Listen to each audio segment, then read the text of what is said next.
नमस्कार, मैं हूं आपके साथ शिप्रा झा और आज हम आपके लेकर आए हैं न्यूज 18 स्पेशल बुलेटिन।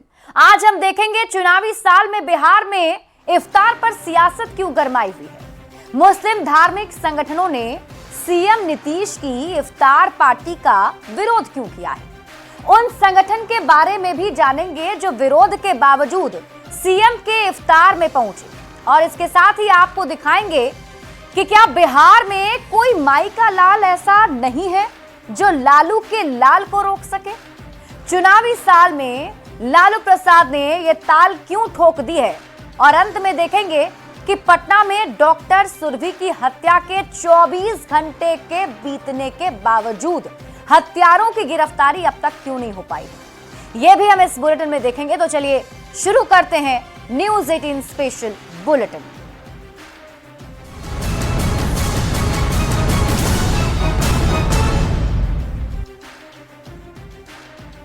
और सबसे पहले बात चुनावी साल में इफ्तार पर सियासत की कर लेते हैं। बिहार में चुनावी वर्ष चल रहा है और रमजान महीने में इफ्तार को लेकर जमकर राजनीति हो रही है। रविवार को कई मुस्लिम धार्मिक संगठन ने सीएम नीतीश कुमार की इफ्तार पार्टी का विरोध कर दिया। विपक्ष में बैठा आरजेडी इस पर चुटकी ले रहा है, लेकिन बड़ा सवाल है कि मुस्लिम संगठन सीएम नीतीश कुमार के इफ्तार का विरोध क्यों कर रहा है। तो ये रिपोर्ट देखिए।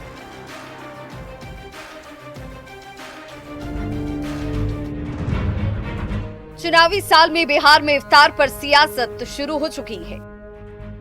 रविवार को करनी मार्ग स्थित मुख्यमंत्री नीतीश कुमार के सरकारी आवास पर दावते इफ्तार का आयोजन किया गया, लेकिन चुनावी साल में सीएम नीतीश कुमार को अल्पसंख्यक जमात ने बड़ा झटका दे दिया। इमारत शरिया ने एक पत्र जारी किया और लिखा कि मुस्लिम धार्मिक संगठनों ने मुख्यमंत्री नीतीश कुमार की इफ्तार पार्टी से दूरी बनाने का फैसला लिया है। इमारत शरिया और दीगर मिल्ली तंजीमों ने ये फैसला जो किया है कि हमें उनकी इफ्तार पार्टी में शरीक नहीं होना चाहिए। सीएम नीतीश की ओर से रखी गई इफ्तार पार्टी से 7 मुस्लिम धार्मिक संगठनों ने दूरी बना ली। All India Muslim personal law board, Imarat Sharia, Khanqah Mujibia, Jamiat उलेमाए Hind, जमाते इस्लामी हिंद, जमीयत अहले हदीस और खानकाह रहमानी ने मुख्यमंत्री नीतीश कुमार की इफ्तार पार्टी का बहिष्कार किया। राष्ट्रीय जनता दल अगर साजिश करके नीतीश कुमार को टारगेट करना चाहती है तो धार्मिक आयोजनों को टारगेट करके दरअसल राष्ट्रीय जनता दल खुद अपने पैर में कुल्हाड़ी मारने जा रही है। ऐसे में बड़ा सवाल कि आखिर सीएम नीतीश कुमार की इफ्तार पार्टी का बायकॉट क्यों किया गया। मुख्य मुस्लिम धार्मिक संगठनों ने इफ्तार का बहिष्कार इस बिना पर किया कि सीएम नीतीश कुमार की पार्टी जनता दल यूनाइटेड वक्फ संशोधन बिल 2024 का समर्थन कर रही है और विरोध इसी बात का है। मुस्लिम संगठन वक्फ संशोधन बिल से समर्थन वापस लेने की मांग कर रहा है। उनका कहना है कि अगर वक्फ संशोधन बिल कानून बना तो जेडीयू जिम्मेवार होगा। चिंता मत करिए, अभी तो कुछ लोगों ने आपका बॉयकॉट किया है, जनता दल यू का बॉयकॉट किया है। 2025 में बिहार की 14 करोड़ जनता एनडीए और आपको बॉयकॉट करनी जा रही है। मुसलमानों को चिंतित होने की जरूरत नहीं है। मुसलमानों के धार्मिक संगठनों के नेताओं से अपील है कि वे एमवाई को अपनी बपौती समझने वाले राजद की कारगुजारियों से दूर रहें। उन्हें सिर्फ आपके वोट बैंक से मतलब है। इफ्तार एक धार्मिक आयोजन है जिसे सीएम नीतीश कुमार बहुत पहले से ही करते आ रहे हैं। जेडीयू का आरोप है कि विरोध के पीछे आरजेडी की साजिश है। ऐसे में सीएम के इफ्तार का विरोध की राजनीति के पीछे असलियत क्या है, इस सच्चाई से पर्दा तो आने वाले वक्त में ही उठ पाएगा। पटना संवाददाता संजय कुमार और आनंद अमृतराज के साथ ब्यूरो रिपोर्ट न्यूज 18। हालांकि कई ऐसे भी प्रमुख मुस्लिम धार्मिक संगठन रहे जो मुख्यमंत्री नीतीश कुमार की इफ्तार पार्टी में आज शामिल हुए। सुन्नी वक्फ बोर्ड और ऑल इंडिया पसमानदा मुस्लिम समाज के लोगों ने सीएम की इफ्तार पार्टी में बढ़ चढ़कर हिस्सा लिया। विरोध के बावजूद कौन कौन से मुस्लिम संगठन सीएम नीतीश कुमार के इफ्तार पार्टी में शामिल हुए हैं, आपको इस रिपोर्ट में दिखाते हैं।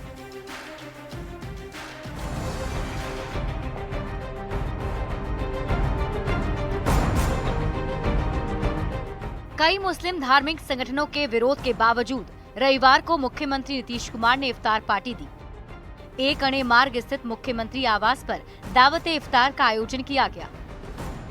मुख्यमंत्री की इस इफ्तार पार्टी में विरोध के बावजूद कई मुस्लिम धार्मिक संगठनों ने हिस्सा लिया और इमारत शरिया के फैसले पर कड़ी आपत्ति जताई। सुन्नी वक्फ बोर्ड और ऑल इंडिया पसमानदा मुस्लिम समाज ने सीएम के इफ्तार का विरोध करने को राजनीतिक साजिश करार दिया है। नहीं, हम लोग तो सपोर्ट में हैं। हम सीतामढ़ी से, वो दलाल तबके के लोग हैं, उन लोग को मुख्यमंत्री से एलर्जी है, इसीलिए वो लोग नहीं आना चाह रहे हैं। और हम लोग हर साल इफ्तार पार्टी में यहाँ मुख्यमंत्री जी के यहाँ आते रहे हैं और अभी देख सकते हैं कि कितने हमारे मुसलमान भाई इस इफ्तार पार्टी में शामिल हो रहे हैं। मुख्यमंत्री नीतीश कुमार की इफ्तार पार्टी में बिहार के राज्यपाल आरिफ मोहम्मद खान, अल्पसंख्यक विभाग के मंत्री जमा खान, बिहार के डिप्टी सीएम सम्राट चौधरी, केंद्रीय पंचायती राज मंत्री ललन सिंह और जेडीयू के मुस्लिम प्रकोष्ठ के नेता शामिल हुए। चुनावी साल में बिहार में इफ्तार पर हो रही सियासत पर आम मुसलमानों ने भी नाराजगी जताई, जो सीएम की इफ्तार पार्टी में शरीक होने पहुंचे। पहले मुख्यमंत्री जी के रेकड़ को देखें। मुख्यमंत्री जी दोनों का काम किया, मुसलमान और हिंदू सबको एक साथ अच्छी तरीके से काम करते हैं। पूरी जेडीयू और खासकर अल्पसंख्यक प्रकोष्ठ के नेता बार बार ये आरोप लगा रहे कि इफ्तार का विरोध नेता प्रतिपक्ष तेजस्वी यादव की पार्टी राष्ट्रीय जनता दल के इशारे पर हो रहा है। फर्जी लेटर जारी करवाया जा रहा है। जो लोग विरोध कर रहे हैं वो राजनीतिक दबाव में है। इफ्तार से आरजेडी का कोई लेना देना नहीं है। इससे चुनाव में आरजेडी को कोई लाभ मिलने वाला नहीं है। हमारे जो विपक्ष के जो साथी हैं, जिसकी गंदी सोच है, नापाक सोच जो रखते हैं हमारे आरजेडी वाले, उनको ये पता चल गया होगा कि हमारी साजिश कहाँ कामयाब है और कहाँ नाकामयाब है। बिहार में माहौल चुनावी है, इसलिए सीएम के इफ्तार का विरोध एक बड़ा सियासी मुद्दा बन गया है। ऐसे में सबकी नजरें टिकी हैं कि इससे किससे कितना फायदा पहुंचता है और किससे नुकसान। पटना संवाददाता संजय कुमार और आनंद अमृतराज के साथ ब्यूरो रिपोर्ट, न्यूज़ 18। और देखिए, बिहार में चुनावी साल है तो सियासत भी गरमाई हुई है। लालू प्रसाद ने एक और बड़ा बयान देकर बिहार की सियासत को ही सुलगा दिया। लालू प्रसाद ने कहा कि बिहार में तेजस्वी यादव के नेतृत्व में सरकार बनने से कोई माई का लाल रोक ही नहीं सकता है। अब लालू प्रसाद के इसी बयान पर बिहार की सियासत सुलग गई है।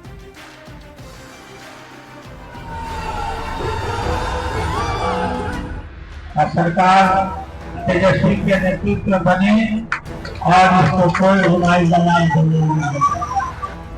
बिहार में चुनावी साल में सियासी पारा हाई है। सियासी धुरंधर और आरजेडी के राष्ट्रीय अध्यक्ष लालू प्रसाद ने तेजस्वी को लेकर बड़ा बयान दिया है। लालू प्रसाद ने कहा, बिहार में सरकार तेजस्वी के नेतृत्व में बनाना है। तेजस्वी यादव के नेतृत्व में बिहार में सरकार बनने से कोई माई का लाल नहीं रोक सकता है। सरकार तेजस्वी के नेतृत्व बने और इसको कोई माई का लाल नहीं। तेजस्वी को सीएम बनने से कोई माई का लाल नहीं रोक सकता है। लालू प्रसाद के इस बयान पर बिहार की सियासत गर्म है। बीजेपी और जेडीयू ने लालू प्रसाद पर पलटवार किया है, तो महागठबंधन ने लालू प्रसाद के बयान का समर्थन किया है। आदरणीय लालू प्रसाद जी परिवार और पुत्र मोह में अंधा हो गए। बिहार में हर चुनाव हारते हैं, लेकिन जब भी चुनाव आता है अपने मुरझाए हुए कार्यकर्ताओं के बीच इस प्रकार का बयान देके उनमें जोश भरने का प्रयास करते हैं। बिहार में सीएम की वैकेंसी है नहीं और लालू प्रसाद रट्टू तोता की तरह रट लगाए हुए हैं कि तेजस्वी सीएम बनेंगे। लालू जी पहले ईडी को जवाब तो दीजिए कि इतना अकूत धन कैसे अर्जित किए। तेजस्वी जब नाबालिग थे तो उनके पास इतना पैसा कहां से आया? क्या जनता ऐसे नेताओं को पसंद करेगी कभी? बिहार की जनता त्रस्त हो गई है। हर एक पहलू पे माननीय मुख्यमंत्री और एक डबल इंजन की सरकार फेल हो चुकी है। बिहार की जनता महागठबंधन की तरफ आस लगाई हुई है और मुझे पूरा विश्वास है कि 2025 में महागठबंधन की सरकार बनेगी। लालू प्रसाद यादव कॉमरेड यमुना यादव की पुण्यतिथि में शामिल होने के लिए मोतिहारी पहुंचे थे। इससे पहले भी लालू प्रसाद जनता से तेजस्वी यादव को सीएम बनाने की मांग कर चुके हैं। एक बार फिर उन्होंने तेजस्वी के नेतृत्व वाली सरकार बनाने की बात कही है और एक कदम आगे बढ़ते हुए कहा, तेजस्वी की सरकार बनने से कोई माई का लाल नहीं रोक सकता है। लालू प्रसाद ने ये बड़ा बयान देकर बिहार की सियासत को फिर से सुलगा दिया है। न्यूज़ 18 के लिए मोतिहारी से अविनाश कुमार सिंह के साथ पटना से रजनीश कुमार की रिपोर्ट। और आइए अब बात करते हैं पटना में एशिया हॉस्पिटल की संचालिका और डॉक्टर सुरभि राज हत्याकांड में पुलिस के हाथ अब तक खाली है और अब इस मामले पर सियासी बयानबाजी का दौर भी शुरू हो गया है। विपक्ष का आरोप है कि बिहार में लॉ एंड ऑर्डर ध्वस्त हो चुका है, तो सरकार ये दावा कर रही है कि अपराधियों को किसी भी हाल में बख्शा नहीं जाएगा।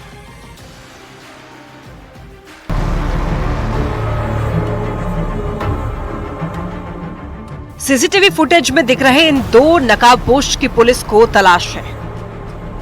पटना के एशिया हॉस्पिटल की संचालिका और डॉक्टर सुरभि राज की हत्या के मामले में अगम कुआं के एशिया हॉस्पिटल में शनिवार को इन बदमाशों ने दिन दहाड़े अस्पताल में घुसकर महिला डॉक्टर को गोलियों से भून दिया।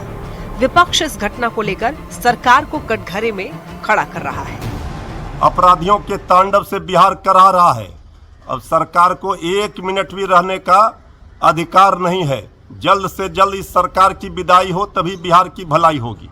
कोई जिला ऐसा नहीं है, कोई प्रखंड ऐसा नहीं है जिसमें हत्या नहीं हो रही है, डकैती और अपराध की घटनाएं नहीं हो रही हैं। बिहार में शासन अब भगवान भरोसे रह गया है। विपक्ष का सवाल इसलिए भी है क्योंकि घटना के 24 घंटे बीत जाने के बाद भी पुलिस के हाथ खाली है। हालांकि सरकार का दावा है कि पुलिस मामले की जांच कर रही है। जल्द ही डॉक्टर के हत्यारों को पकड़ लिया जाएगा। डॉक्टर पर हुआ है एक घटना, इसकी भी पुलिस जांच कर रही है और हम समझते हैं कि कार्रवाई होगी और जो क्रिमिनल है वो जल्द से जल्द पकड़ा जाएगा। हम होली के अगजा दिन भी कहे थे और होली दिन भी कहे थे कि जिस भाषा में अपराधी समझता है उस भाषा में अपराधी को समझाइए, और वो भाषा अब अपराधी को समझाने लगा है। खुल करके इनकाउंटर आप देख रहे हैं कि बिहार के अंदर, और 90 दिन के अंदर बिहार में बड़ा परिवर्तन लॉ एंड ऑर्डर में होगा। पुलिस मामले में आपसी रंजिश, रंगदारी या जमीन विवाद में हत्या के एंगल से जांच कर रही है। अब तक की जांच में कई चौंकाने वाले खुलासे हुए हैं। बताया जा रहा है कि डॉक्टर की हत्या के बाद पुलिस के आने से पहले ही खून के धब्बे को साफ कर दिया गया और घटना के करीब 2 घंटे बाद पुलिस को सूचना दी गई। ऐसे में सवाल ये कि क्या पुलिस को सूचना देने में जानबूझकर देर की गई? अस्पताल में खून के धब्बे क्यों धोए गए? और सबसे बड़ा सवाल ये कि कब गिरफ्तार होंगे डॉक्टर के हत्यारे? न्यूज़ 18 के लिए दानापुर से संवाददाता अमरजीत, पटना सिटी से मनोज सिन्हा और पटना से संजय कुमार की रिपोर्ट। बढ़ेंगे आगे। तिरंगे में लिपटे सिमडेगा के सपूत शहीद किशोर बाड़ा का पार्थिव शरीर पैतृक गांव पहुंचा तो पूरा गांव गमगीन हो उठा। लोगों के चेहरे पर गम के साथ गर्व का माहौल साफ झलक रहा था। और इसी दौरान शहीद की बेटी एंजिला बाड़ा ने अपने पिता को जब आखिरी बार सैल्यूट किया तो लोगों की आंखें बरबस ही छलक उठी। पूरी खबर जानिए इस रिपोर्ट। तिरंगे में लिपटकर आए किशोर बाड़ा।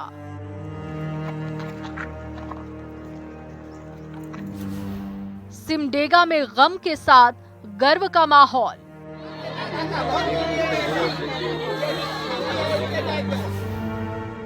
शहीद पिता को बहादुर बेटी का सैल्यूट।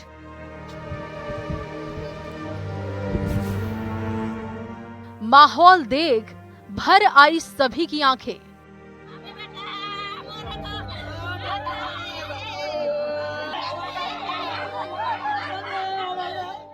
शहीद पिता किशोर बाड़ा को आखिरी बार सैल्यूट करती बेटी एंजिला बाड़ा।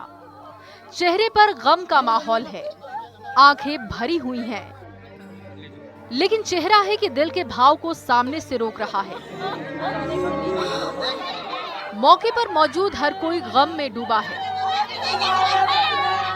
दरअसल शहीद किशोर बाड़ा को आखिरी विदाई दी जा रही है। तिरंगे में लिपटा शहीद किशोर बाड़ा का शव जैसे ही सिमडेगा में पैतृक गांव तुरतुरी पानी पहुंचा, सभी की आंखों से आंसुओं की धार बहने की। परिवार के साथ पूरा गांव गमगीन दिखा। परंपरागत मिस्सी अनुष्ठान के बाद शहीद जवान को रांची मिलिट्री स्टेशन से आए जवानों ने अंतिम विदाई दी।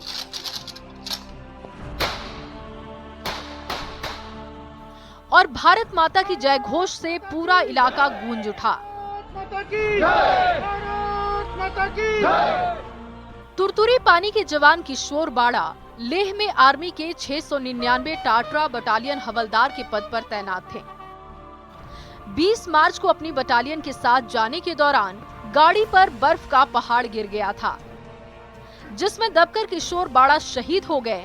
शहीद जवान को नमन करने सिमडेगा विधायक के साथ डीसी, एसपी और दूसरे प्रशासनिक अधिकारी भी मौजूद रहे और शहीद के परिवार को हर संभव मदद का भरोसा दिया।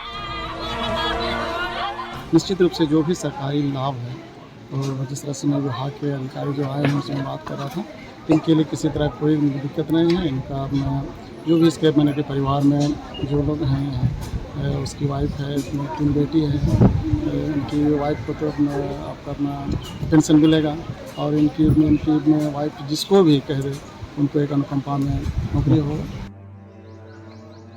सौभाग्यशाली होते हैं वो सपूत जिन्हें मां भारती अपनी सेवा के लिए अपने पास बुला लेती है। सिमडेगा के शहीद किशोर बाड़ा ने सर्वोच्च बलिदान देकर जिले का नाम रोशन किया है। गर्व है जवान किशोर बाड़ा पर और गर्व है ऐसी बहादुर बेटी एंजिला पर, जिसने शहीद पिता को जो सैल्यूट दिया है उसे आने वाले समय में ना तो जनता भूल पाएगी और ना ही देश। न्यूज़ 18 के लिए सिमडेगा से श्रीराम पुरी की रिपोर्ट। और 23 मार्च यानी शहीद दिवस, आज ही वो खास दिन है जब हम वीर शहीद भगत सिंह की शहादत को याद करते हैं।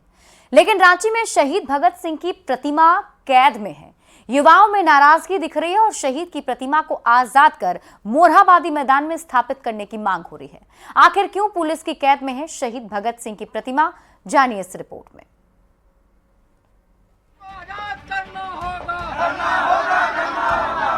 भगत सिंह की प्रतिमा को थाने से आजाद करो, भगत सिंह की प्रतिमा को कबाड़ से निकाल कर स्थान दो।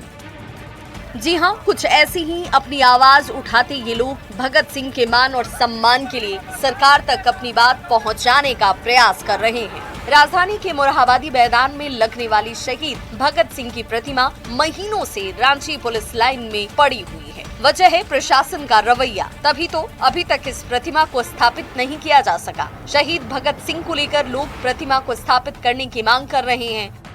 भारत का सबसे भगत सिंह का विशाल प्रतिमा जो मोरहाबादी में पुलिस लाइन में थाने में कबाड़ के बीच पड़ा हुआ है, आज 23 महीना बीत गया है। 23 महीने से यह प्रतिमा कबाड़ खाने में पड़ा हुआ है। आज वीर शहीद भगत सिंह का शहादत दिवस है और देश को आजाद कराने के लिए जिन्होंने अपने प्राणों की आहुति दी, वो भगत सिंह आजाद भारत में खुद कैद में हैं। सैनिकों, स्वतंत्रता सेनानियों के सम्मान में काम करने वाली संस्था राष्ट्रीय युवा शक्ति के अध्यक्ष उत्तम यादव का कहना है कि रांची नगर निगम ने 2 बैठकें की। मोरहाबादी मैदान में बापू वाटिका के उत्तर में एक प्रस्ताव पारित भी कर जगह दिया गया, जहां राष्ट्रीय युवा शक्ति की ओर से 16 अप्रैल 2023 को भगत सिंह की प्रतिमा लगाई भी गई थी। लेकिन स्थानीय प्रशासन ने भगत सिंह की प्रतिमा की ऊंचाई का हवाला देकर उसे रात के अंधेरे में मोरहाबादी मैदान से हटाकर पुलिस लाइन परिसर में रख दिया। तभी से ये प्रतिमा यहीं पड़ी है, लेकिन अब इन्हें स्थान देना ही होगा। हाई कोर्ट के आदेशानुसार रांची नगर निगम की बोर्ड की बैठक में हम लोग ने इसका प्रतिमा का स्थान पास किया था। निगम के टीम के द्वारा मोरहाबादी में हमें स्थान दिया गया था। उसके बावजूद कहा गया कि 1 हफ्ता में स्थान दे दिया जाएगा, लेकिन अभी तक कहीं स्थान नहीं मिला है। ऐसी तस्वीर परेशान करती है, ऐसी तस्वीर शर्मसार करती है कि देश की आजादी में जिन्होंने अपने प्राणों का बलिदान कर दिया, वैसे सपूत को देश में अपने लिए स्थान नसीब नहीं हो रहा। सवाल ये कि क्या इस साल भारत माता के वीर सपूत भगत सिंह की प्रतिमा स्थापित करने के लिए जगह मिलेगी। न्यूज़ 18 के लिए रांची से ओम प्रकाश की रिपोर्ट। और देखिए, 2 से 3 दिन से हो रही बारिश ने झारखंड के कई जिले की सूरत बिगाड़ कर रख दी है। हजारीबाग में जहां खेत में खड़ी गेहूं की फसल के बर्बाद होने की आशंका जताई जा रही है, तो वहीं रामगढ़ में सब्जी की खेती पर असर पड़ा है। सरकार मुआवजा देने को तैयार है, लेकिन इसकी प्रक्रिया क्या किसानों को मालूम नहीं है। तो लोहरदगा में भारी ओलावृष्टि ने किसानों की कमर तोड़ दी है। पूरी खबर जानिए इस रिपोर्ट में।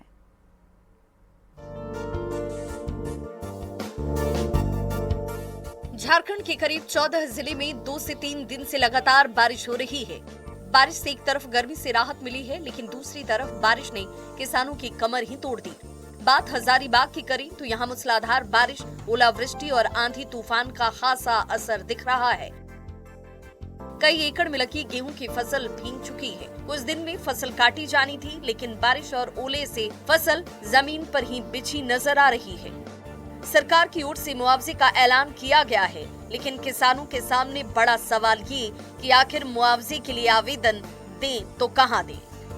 अभी क्या हुआ, जब 2-3 दिन से जब बारिश स्टार्ट हुआ, उस टाइम शुरू में आंधी स्टार्ट हुआ, उससे हम लोग का फसल पूरा नष्ट हो गया है। ये किसान आदमी है, गेहूं करके गेहूं पकने वाला है। 2 दिन से लगातार बारिश यहाँ पड़ रहा है। बारिश के तरह से यहाँ फसल बर्बाद बहुत हो चुका है किसान का। रामगढ़ में भी तेज हवा के साथ बारिश का असर साफ दिखा। यहाँ 2 दिनों में 97 मिलीमीटर से अधिक बारिश हुई, जिसका असर हरी सब्जी की खेती पर पड़ा है। टमाटर और प्याज की फसल खेत में ही नष्ट हो चुकी है, तो तेज हवा से आम की फसल को भी नुकसान पहुँचा है। लोहरदगा में बदले मौसम के मिजाज से जमकर बर्फबारी हुई, जिससे पूरा शहर बर्फ की चादर में ही लिपटा नजर आया। बर्फबारी के बाद लोग मस्ती करते दिखे और सोशल मीडिया पर बर्फबारी की खूबसूरत तस्वीरों को लोगों ने शेयर किया, लेकिन किसान परेशान रहे क्योंकि उनकी फसल बर्बाद हो रही है। बड़े पैमाने पर खेती है, आलू टमाटर गोभी की खेती है, गेहूं का बड़े पैमाने पर लगा हुआ है और ऐसा मारा है कि कुछ होना ही नहीं है। ये पूरा लगभग 5-6 लाख रुपया से बेसी का नुकसान लागत लग चुका था। तो प्राकृतिक मार है और इससे अब सरकार ही उभार सकती है। खेत में पड़ी फसल, बर्बाद सब्जी की खेती और सड़क पर जल जमाव ये बताने के लिए काफी है कि मनुष्य कितना भी विकास कर ले, प्रकृति के आगे उसका कोई जोर नहीं चलता। बेमौसम बारिश और ओलावृष्टि से नुकसान बहुत हुआ है और अब बारी है सरकार के पहल की, ताकि प्रभावित किसानों को समय पर मुआवजा राशि मिल पाए, जिससे नुकसान की भरपाई हो सके। न्यूज़ 18 के लिए हजारीबाग से सुशांत सोनी और रामगढ़ से जावेद खान के साथ लोहरदगा से आकाश साहू की रिपोर्ट। और फिलहाल इस बुलेटिन में अभी के लिए बस इतना ही। आप देखते रहिए न्यूज़ 18 बिहार झारखंड।